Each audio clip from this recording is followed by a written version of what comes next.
Tracy Sews, Tracy McElfresh here with sewing tips in and around a minute. This one's going to be a little longer. Today I'm going to show you why hemming pants cost over $20, because you get a lot of, well, shouldn't that only cost $10? Maybe 20 years ago, but they are a lot of work. So I'm going to start from start to finish so you can see how much work they are to actually do them properly, because I can pen them and just cut them and do them, slap them out, and that would be shoddy workmanship. But if you're doing a good job, you would want to do them correctly. So the first thing is I have customer contacts me, we set up an appointment for a fitting, they come in, they try on their clothes, and they try it on with the shoes that they're gonna wear, not any other shoes, okay? There's no in between. You pick one pair and that's the pair, because they will not be perfect for the other pair. So generally we go with the shorter shoe so that it doesn't drag the ground and ruin the pants. So I've got my pens, and I use quilting pens in the jeans because they're so thick. Unless they have, and say that they have irregular legs, I will go ahead and just do one leg. So I will take one of my pens and I will move it to the hemline, and then I will take all of my other pens out. So we in the frame, there we go. So I've taken my pen and I've moved it from up at the top to where the fold it needs to be on the pant. And I'm going to take all the other pens out that are around the pant, and I'm going to fold that down. Now I can still see the pen right here, so I'm going to make a mark right there below the pen. And then I'm going to measure how much that is. Now for jeans, I know that we need a 1 inch, at least 1 inch.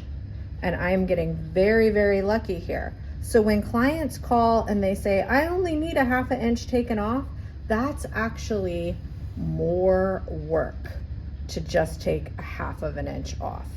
I would have to go and seam rip this whole seam out, press it, and then change it. So when people think that they just need a little bit, it's actually a lot more work. So I've got one mark on here. I'm gonna go ahead, and I got lucky because the 1 inch is right along the seam line. And I'm going to mark 3 basic marks over it. And then I am going to take my ruler and I'm going to make a line across that. I also will have to do that along the back. And what I do for that is I generally will just chicken scratch the line for each side where it's at, flip it over, and connect those 2 lines, which should reasonably just be 1 inch up from the actual stitching. And I've got my lines, so I know without a doubt that these are going to be even. All right, so for this it's pretty easy because I'm just going to cut along here. I don't need to make extra lines. But if I'm doing a cuffed pant, I have to make 3 of these lines in each leg. So now we're going to do the other side. Same thing. Go ahead and make the mark. Now this mark is going to go just on the inside. That's why we went a little bit lower than the pins. And I'm going to go straight across again.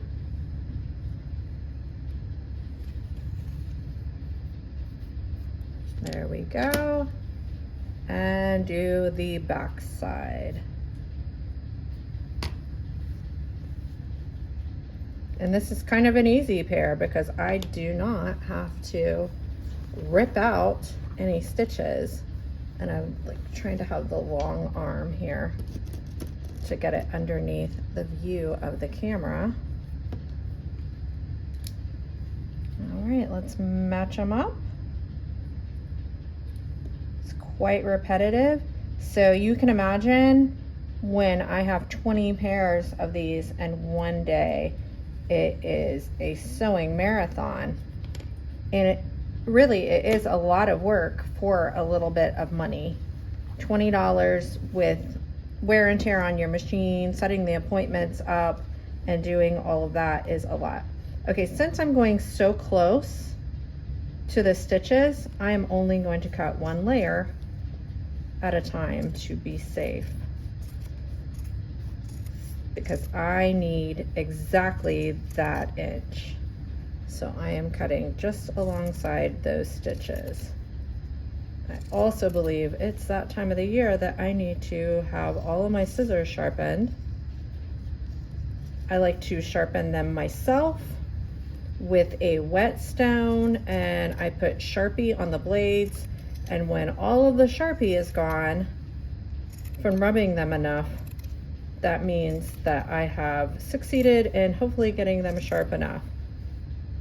You find that your hands will start to hurt if your scissors aren't sharpened, or your fabric will fold in between. All right, so that's one leg prepped. Now for everything we do, we have to go iron it. And I can choose to pen these or not pen these. That is totally up to the person. Now, one thing is that she is going to lose all of this beautiful roping, and we could have done an original hem, but she didn't mention it. Some people like it.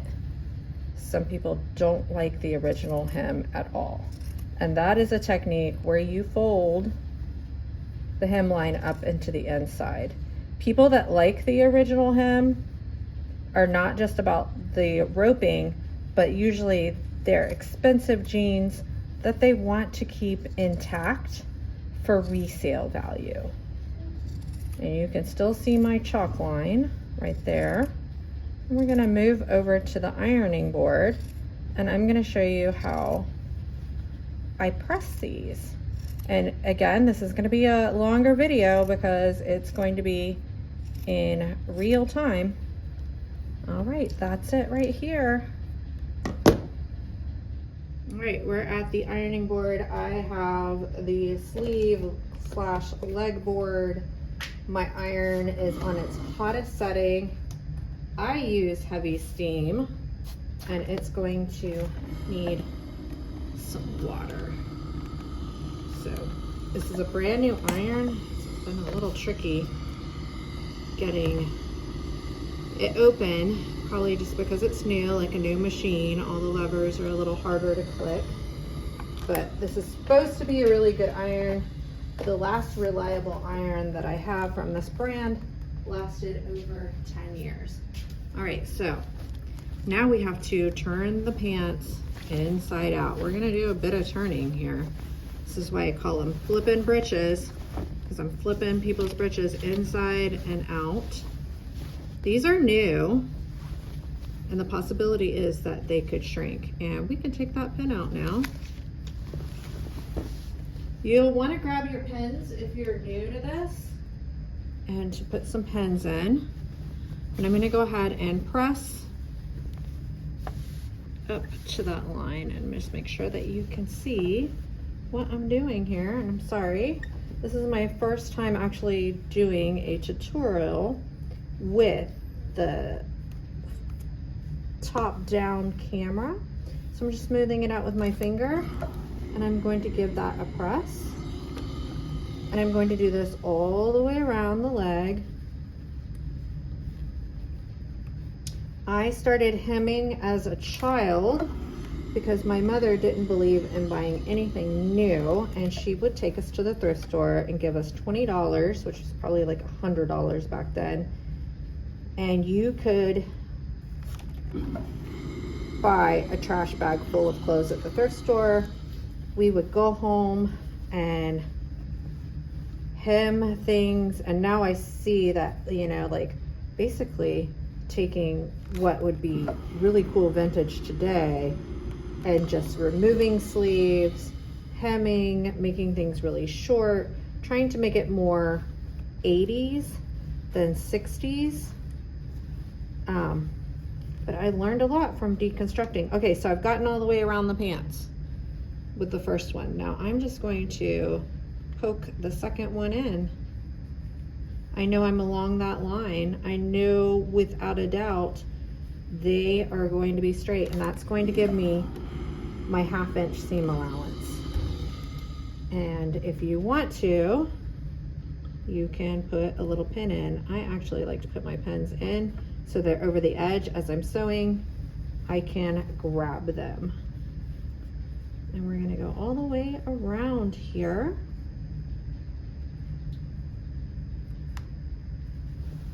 Until we get to the edge. You know, and then once we get these sewn, they actually have to be pressed again. Pressing the flat felled seams, which this is not even, that one's not even a flat felled seams, but you can mallet hammer them down, or you can give them a really big press down and they'll be a little easier to go over. Sorry, I keep hitting the camera with my shoulder. I guess it needs to be higher, and I'm not sure if it goes higher. So just bear with me, this being my very first top-down tutorial. So I am 53 and I have been hemming pants since I was at least 13. So for 40 years now.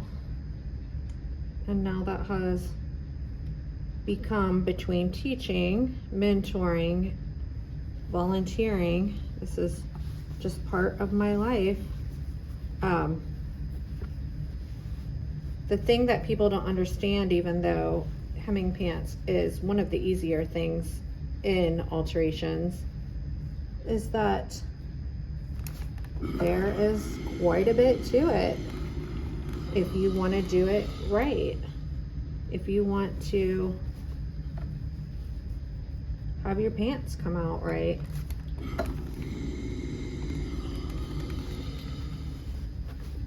You need to make the marks and take the time and do it right. And this is, you know, sometimes versus somebody that works out of their home that doesn't have an overhead or that doesn't need to have an income to survive. They have somebody that supports them. They have, you know, the person that makes all the money and they can afford to do it for much less, and they do it at their leisure. They do when they have time. I mean, they might have a business license, or they might just be doing it for fun. They might just enjoy having the job or the extra money to buy the bag or whatever that may be. So they may charge less. That's another good question that people ask. Why are prices for seamstresses so arbitrary? Why are they all over the place? Well, different people have different amounts of money they want to make. A beginner is going to charge a lot less for a job because they're still basically practicing on you. They are an apprentice. But somebody that does it and has to do it to make money is going to have to charge more for supplies. They've got wear and tear on their machines because they do 8 hours a day of sewing. So they've got all of these things that factor into how much they need to make. I know when I first started, my goal was to make $200 a week. That was it. Gosh, that was so many years ago. But that was it. I needed to make $200 a week to make enough money to pay my bills. And then it just, you know, times changed and things got more expensive and it went up from there. So that's a good starting point. is how much money do you need? All right, so we've got the 2 legs penned and ready to go over to the machine, and I can see the white line just on the inside here vaguely. All right, I'm in a tiny room, so this is going to be as good as I can get with my setup. Let's see if I can that light where we can see. All right, so now I need to figure out what kind of thread I have in my machine and what kind of thread is in these pants. So I'm gonna match it up the best I can. It looks like a light khaki color, which I do have a lot of, and I am going to go ahead and set that up into my industrial machine. Now I have a Juki, what are we, DDL8700-7. It is got some electronic features, which I paid a lot more, like a cutter and stuff like that. I thought it would have a better resale value, but now I see it wasn't really necessary for what I do. And this machine is basically good for not jeans, I found out, but ooh, can you still see? My chair got moved it, so see if I can get in here alongside of the camera and still be able to sit and sew. Let's see if this will work. All right, thank you for bearing with me. All right, so I tie the thread in a knot and I'm just able to pull, but these machines are mostly for bridal is what I found out afterwards. And my repair guy, Rush Repair, recommended that I buy the correct machine for jeans if I'm going to do a lot of them. I've already got bobbins filled, which is nice, and I can just switch. So if I have to fill a bobbin, I have to unthread it or hold the thread, fill the bobbin. These machines are super fast and they sew with precision. In fact, when I'm doing my personal projects, as you know, I love to make dresses and swimwear, which I can't make swimwear on this. It only does a straight stitch. But I guess I should make sure I am actually recording. Yes, I believe I am. I hope so. And I'll try to quit bumping this. All right, I got my bobbin in. I'm going to raise my bobbin thread. If you got better tips, let me know what they are. All right, here we are. We are ready to sew. What you can do is test before you sew on the scrap. Go right alongside the other stitches and find your length that you like. And just check and make sure. Yep, that looks good. So I can move forward on the pants. Now, sometimes if I'm top stitching with the heavier thread, I will work from this side. Today we're just doing the regular thread. I am going to work from this side, and this is going to be slightly awkward as I go around these. All right. And I'm just gonna try to keep it right at a 1/2 inch as I go around right here. Now, this part is the actual easy part, the sewing. It is the quickest part of the entire pant. And here I'm gonna use a jean-a-majig or a jean jumper to go over the lump because I have messed up my machine going over heavy stuff before. You would think with an industrial that you wouldn't, but it has happened so many times, and it costs about $300 to have the repair person come out and fix a broken needle bar. Maybe it was 2, but it was more than I would like to pay again. So now I'm very careful. Obviously I sew over my pins, and I shouldn't, but go all the way around both legs, trying to keep about the same width. We got a little more than 1/2 inch here.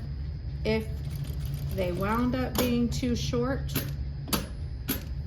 we would have 1/2 inch. We could let them down with bias tape if needed. Once every 2 to 3 years, I have someone that comes to me and needs their pants lengthened,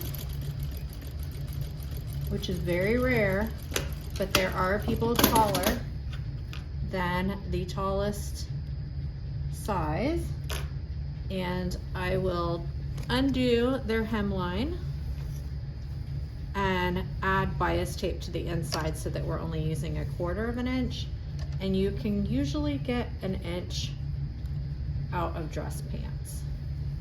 All right, now we're gonna do the same thing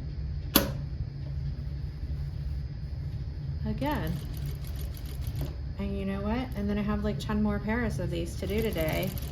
And really, it is like you put your music on, you put your audiobook on, you just get into the groove and know that you are going to be there for a while doing that work.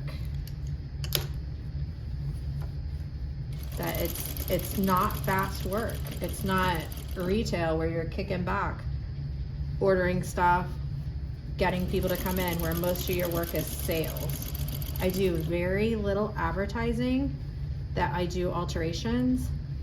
In fact, I showcase my skills. I don't say I do alterations, and I still have, after 10 years of this business, and before that I had a business partner where we did alterations, and it's just, I always have work.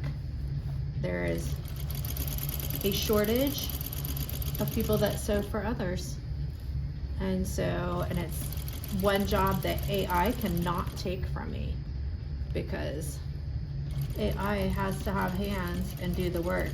Clothing is made by humans, even if they use machines that make it easier. You have to have hands doing the actual work and the styles. All right, so there, it looks so straight. Everything looks really nice and clean. Now we're gonna go back to the ironing board. All right, we're back at the ironing board, and now once again, we have to flip the breeches right side out and give them a good press. Everything you sew, if you want it to look professional, you have to press it afterwards, unless it's a non-pressing material like velvet or anything with rubber on it. So this time, I'm going to spray just a little starch on it to give it a crisp look, pat it in, and I can actually go this way on the ironing board and just give it a really good press. And if you have stuck with this whole video, thank you. I don't know if you follow me, but I'm also on Instagram under Tracy Sews. You can see some of the things that I've made and